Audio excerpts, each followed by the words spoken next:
Olá, preservação da história. Hoje o .org visita a Casa da Cultura Açoriana, localizada na Enseada de Brito, em Palhoça. Aqui nessa casa, uma construção de 1850. Vamos conhecer? O .org está no ar.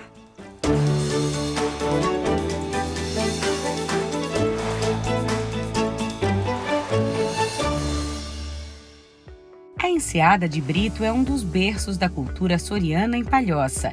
Entre os casarios centenários e a Igreja Matriz, a Casa da Cultura reúne e preserva um pouco da arte feita em cerâmica, renda de bilro, artesanato e elementos do folclore que fazem parte do dia a dia de quem mora por aqui.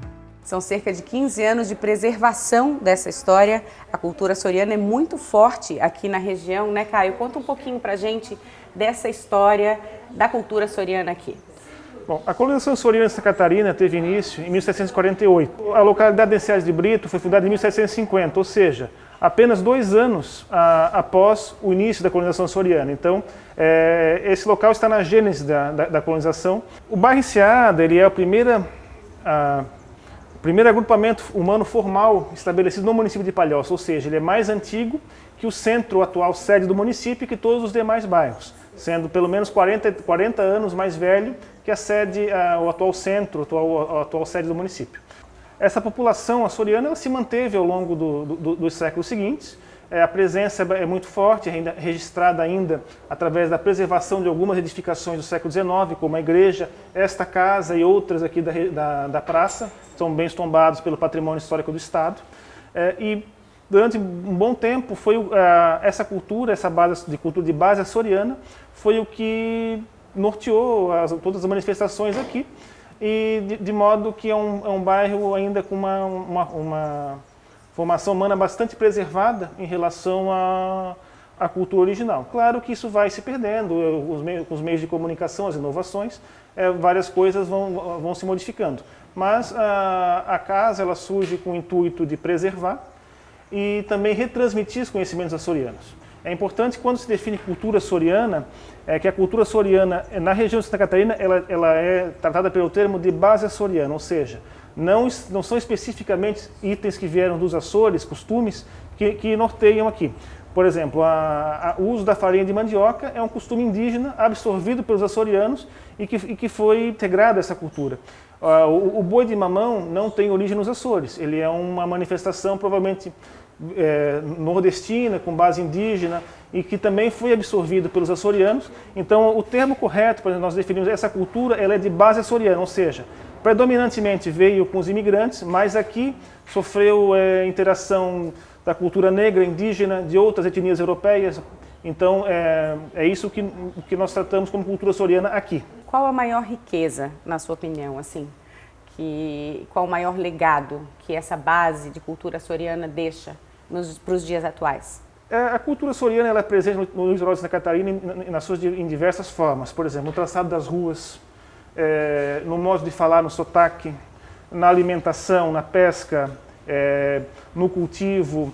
Ela também é presente em edificações ainda preservadas. Então, em vários locais, como na Enseada de Brito, nós temos a preservação tanto humana, acho que principalmente a humana, mas também geográfica, no sentido de existir dos casarios, do traçado de ruas. Essa praça, por exemplo, que nós temos aqui, ela é uma praça tipicamente açoriana ainda preservada, provavelmente a única do estado que mantém a característica original. Por exemplo, ela é voltada para o mar. Todas as praças açorianas originalmente eram construídas dessa maneira, voltadas para o mar. Ela é um descampado, ou seja, não tem árvores, não tem nada plantado, todas eram assim.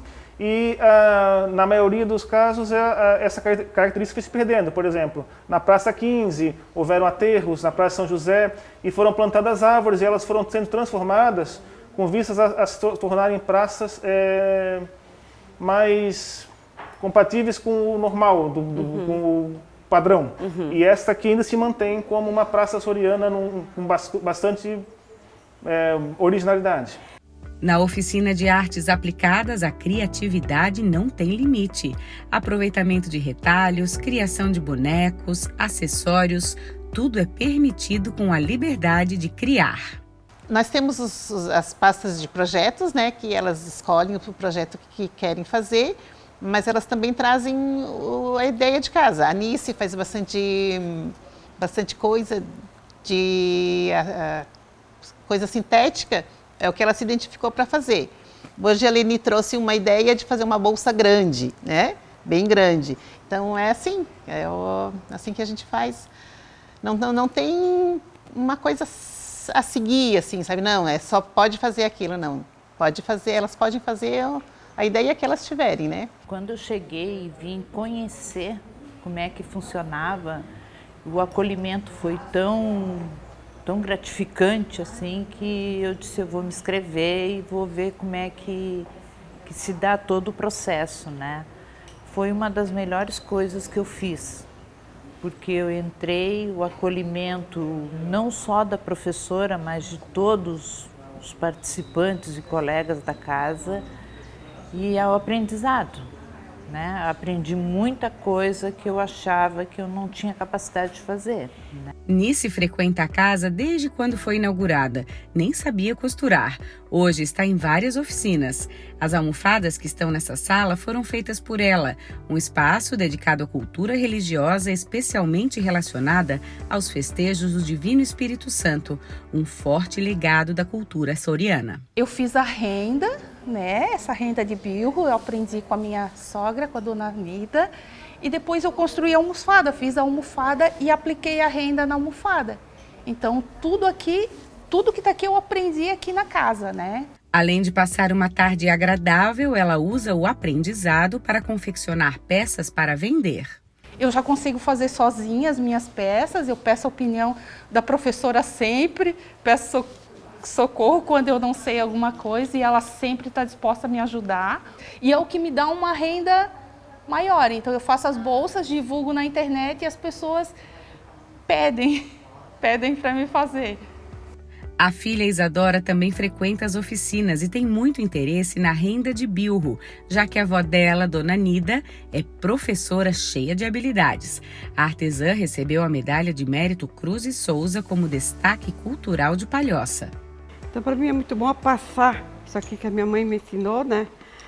Então, alguém pergunta para minha filha assim, e vocês fazem? Tem 2 filhas. E elas, a mãe não ensina, mas quando eu criei elas, eu não fazia renda, entendeu? Eu comecei a fazer depois, assim, trabalhando mesmo na renda foi depois que eu estava criada, eu já estava aposentada, eu trabalhava na igreja, me aposentei, aí vim dar aula aqui. Alguém diz, mas eu não consigo aprender isso aí. Mas você já viu se aprende? Não, mas não adianta, porque passa para lá, passa para cá, não entendo nada. Mas tem que sentar, né, Carol? Tem que sentar e fazer para aprender. As aulas de cerâmica figurativa também fazem sucesso na Casa da Cultura Açoriana. A gente trabalha com resgate da cultura açoriana e também com as técnicas de cerâmica para que os alunos possam fazer diversos objetos utilitários, esculturas, que a nossa oficina é de cerâmica figurativa, então são esculturas, né? E a gente também busca utilizar a memória mesmo da nossa cultura, né? Para referência de conteúdo e ideias, e a partir daí a gente vai ensinando as técnicas. O Fernando é coordenador aqui da casa. Fernando, como é que são pensadas as oficinas? Como é que vocês elaboram um cronograma? As oficinas já foram elaboradas quando a casa foi criada, né? Então, mas ela já foi pensada, provavelmente, pensando na cultura açoriana. Então, a gente tem as oficinas de cerâmica no torno, na qual eu sou o professor. A gente tem também a cerâmica figurativa, com a professora Carol. Tem artes aplicadas, com a professora Cris, que daí vai confeccionar bolsa, mochila, nécessaire. Crochê e renda de bilros. Quem que é o público, assim? Quem que procura vocês? Quem que tem interesse pelas oficinas? Na verdade, o público ele é bem diverso, assim. A gente tem tem alunos que vêm até de Florianópolis para cá. Tem bastante gente que aposentou e quer alguma atividade para ocupar o tempo e tal. E também tem gente que procura com aspecto assim de produzir peças para poder vender. Então, assim, cada pessoa tem suas particularidades e a gente vai tentando atender essas necessidades das pessoas, né? Acredito que deve gerar muito interesse pela cultura, que a pessoa chega aqui para fazer uma oficina, não tem como não se envolver com tanta história. Fala um pouquinho sobre esse processo. O interessante, como a casa ela atende não só o pessoal daqui da Enseada ou da Palhoça, vem muita gente também de fora, que vem muita gente, principalmente agora nesse período da pandemia, vem muita gente morar aqui. Então, gente de fora veio aqui para conhecer, soube das oficinas e começou a fazer aula. E nesse começar a fazer as oficinas, elas começaram também a aprender um pouco da nossa cultura aqui da região. Isso, a parte interessante é essa, que elas vão aprendendo de uma forma bem tranquila, né? E aqui sempre tem uma interatividade, são salas que não são fechadas, então tipo, tem aula da cerâmica, ali do lado já tem artes aplicadas, lá atrás já tem do torno, né, cerâmica no torno. Então as pessoas aqui, todo mundo se conhece por ser uma vila, e então tem essa interação de uma turma com a outra. Falando especificamente sobre a cerâmica no torno, que você é o professor, uma arte milenar, uma arte que chama atenção por onde passa, não tem quem não pare para observar. Fala um pouquinho sobre esse desenvolvimento, como é que você começou, como é que surgiu o seu interesse? Bom, o meu interesse surgiu, eu sou músico também, eu sou percussionista, e eu queria fazer um instrumento que chama de moringa, também udu, né, que é africano. E daí a minha esposa na época falou, aqui perto de casa tem a escola de oleiros, que é ali em São José, que são os meus mestres queridos, né? Aí a gente foi lá para comprar uma peça e uma moringa também para pôr água, assim. Aí quando chegou lá eu conheci o pessoal, só que foi interessante porque era um fim de ano e estava tendo uma exposição e eu não conseguia ver o que era o torno, eu não conhecia. Só se falava do filme do Ghost, mas eu também, que é bem diferente do nosso. Mas é uma referência só. Até hoje, quando fala, mas o que é? Daí, sabe o filme do Ghost? Daí, sim, aí todo mundo sabe. Aí eu olhei a peça lá e fiquei curioso. Assim, mas isso faz com a mão dela? É com a mão, não, mas não é uma máquina, assim, é um torno, não, mas é a mão. Então eu quero saber o que é, né? Isso era tipo dezembro, assim. As aulas só começavam em março, eu fiquei esse período todo esperando, assim, fiquei ansioso. Aí eu comecei a fazer a aula e quando eu vi eu estava praticando 12, 14 horas por dia, assim. A gente quer conhecer essa sua habilidade, qual peça você vai fazer para demonstrar pra gente? Posso fazer um vasinho bem tradicional, assim, daquelas de pôr na parede, né? Fernando tem muita prática e habilidade. Um vaso como este leva menos de 1 minuto para ficar pronto. Depois de moldada, a peça vai para o forno e ganha utilidade. Muito bacana, realmente encanta, lindo. E aí eu te pergunto, qualquer um pode aprender essa arte? Sim, qualquer um pode aprender.